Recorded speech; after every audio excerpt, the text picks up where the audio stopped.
नमस्कार। प्रादेशिक समाचार के साथ मैं मनोज कुमार शर्मा।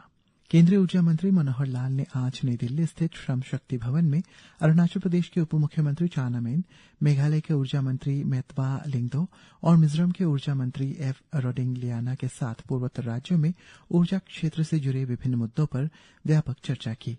बैठक के दौरान उप मुख्यमंत्री चाउना मेन ने अरुणाचल प्रदेश की प्रमुख प्राथमिकताओं को सामने रखा, जिनमें किमिन में प्रस्तावित 132/33 केवी सबस्टेशन और इससे संबंधित LILO लाइनों का निर्माण शामिल है। उन्होंने कहा है कि ये परियोजना किमिन और आसपास के क्षेत्रों में वोल्टेज में उतार चढ़ाव, बिजली आपूर्ति बाधित होने तथा मौजूदा लंबित 33 केवी फीडर की सीमाओं की समस्या के समाधान में महत्वपूर्ण रहेगा। श्री मेन ने अरुणाचल प्रदेश की बढ़ती जल विद्युत क्षमता और राज्य में आगामी बिजली परियोजनाओं पर भी प्रकाश डाला। बैठक में क्षेत्र की चुनौतीपूर्ण भौगोलिक परिस्थितियों को ध्यान में रखते हुए वित्तीय सहायता से अवसंरचना के विकास तथा ग्रिड को मजबूत करने और बिजली आपूर्ति प्रणाली की दक्षता बढ़ाने के लिए battery energy storage system BESS के विकास पर भी चर्चा की गई। इस बीच केंद्रीय ऊर्जा मंत्री ने राज्यों को लागत के अनुरूप बिजली दरों को तर्कसंगत बनाने, AT&C यानी समग्र तकनीकी एवं वाणिज्यिक हानियों को कम करने और वितरण प्रणाली को मजबूत करने के लिए आवश्यक कदम उठाने की सलाह दी। राष्ट्रीय सुरक्षा सलाहकार अजित डोभाल ने आज बीजिंग में चीन के विदेश मंत्री वांग यी के साथ भारत चीन सीमा मुद्दे और दोनों देशों के बीच संबंधों में सुधार को लेकर विशेष प्रतिनिधि स्तर की वार्ता की। ये वार्ता महत्वपूर्ण मानी जा रही है क्योंकि ये चीन के राष्ट्रपति शी जिनपिंग की नई दिल्ली में 12 और 13 सितंबर को होने वाले ब्रिक्स शिखर सम्मेलन में प्रस्तावित यात्रा से पहले हो रही है। अजित डोभाल और वांग यी दोनों ही सीमा वार्ता तंत्र के नियमित विशेष प्रतिनिधि है। ये तंत्र वर्ष 2003 में भारत चीन के बीच 3488 किलोमीटर लंबी सीमा से जुड़े विवाद का व्यापक समाधान तलाशने के लिए स्थापित किया गया था। राज्यपाल lieutenant general KT Patnaik retired ने ओणम के पूर्व संध्या पर राज्यवासियों, विशेष रूप से केरल के उन लोगों को हार्दिक शुभकामनाएं दी हैं जो राज्य में अपनी सेवा प्रदान कर विकास एवं प्रगति में योगदान दे रहे हैं। राज्यपाल ने कामना की है कि यह जीवंत पर्व प्रत्येक घर में सुख, उत्तम स्वास्थ्य, शांति और समृद्धि लेकर आए।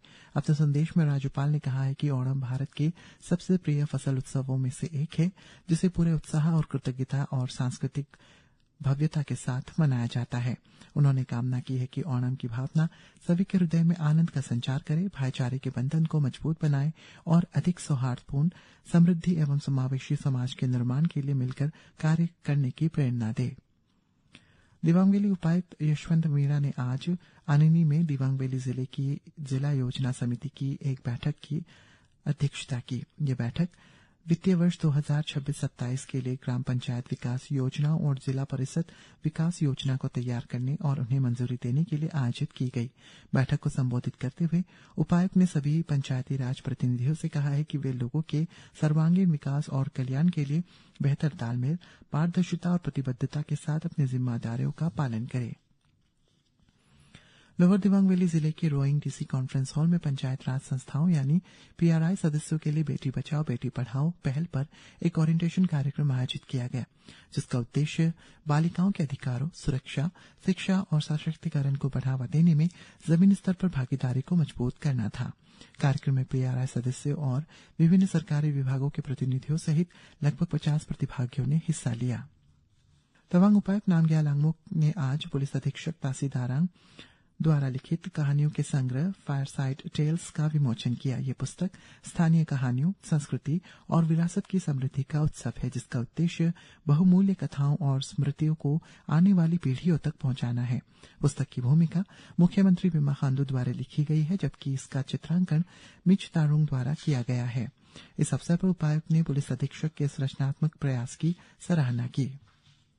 पासीघाट स्थित एपेक्स प्रोफेशनल यूनिवर्सिटी द्वारा आज विश्वविद्यालय के श्रुति हॉल में नशा मुक्ति युवा फॉर विकसित भारत अभियान के तहत नशा विरोधी जागरूकता कार्यक्रम का आयोजन किया गया।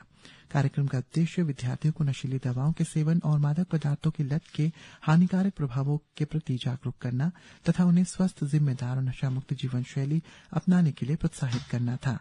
और ईटानगर मौसम विभाग ने आज पापुमपारे, लोअर सुबनसिरी और लोहित जिले के लिए अगले 24 घंटों में अलग अलग स्थानों में गरज के साथ तेज बारिश का येलो अलर्ट जारी किया है। इसी के साथ ये समाचार बुलेटिन समाप्त हुआ। नमस्कार।